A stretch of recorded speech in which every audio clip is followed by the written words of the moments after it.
Rreshjet e shiut si zakonisht nxjerrin në pah problemet me kanalizimin atmosferik në Tetov. Edhe në këtë periudhë të vitit, kur shpeshtojnë rreshjet e shiut, ka shkaktuar probleme në disa rrugë të Tetovës. Kështu në bulevardin Videos Milevski Bato, si pasojë problemeve të mos funksionimit të kanalizimit atmosferik, është grumbulluar sasi e madhe e ujit që krijonte vështirësi për automjetet që kalonin.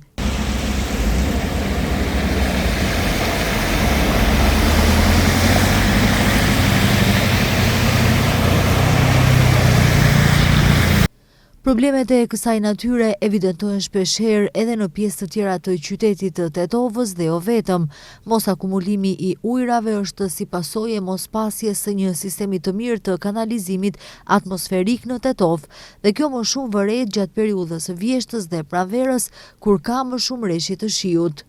Nga komuna e Tetovës thonë se në këtë zonë të qytetit të Tetovës dhe jo vetëm është duke u punuar në rregullimin e kanalizimit atmosferik. Nga sektori për veprimtari komunale na informuan se kanalizimi atmosferik për gjatë VS Batos është duke u punuar.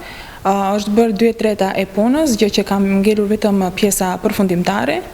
Sigurisht, pas realizimit të plot të punëve të kanalizimit atmosferik, do të ndryshojë edhe gjendja në disa pjesë të qytetit të ujrave që mblidhen, duke përfshirë edhe pjesën tek kazerma, pra ujra që mblidhen tek kazerma, dhe pse aty kemi një zgjidhje të përkohshme, pra do të jetë më afatgjate, dhe sigurisht edhe tek bloku urban 4 që prek pjesën e Drenovecit mbrapa rrugës.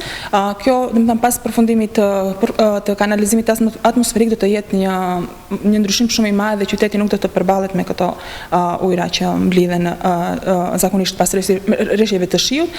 Pas situatës së shkaktuar nga rreshjet e shiut në bulevardin Videos Milevski Bato, është intervenuar nga ana e njësisë së zjarfikësve, të cilët kanë larguar ujin e grumbulluar gjatë orëve të natës.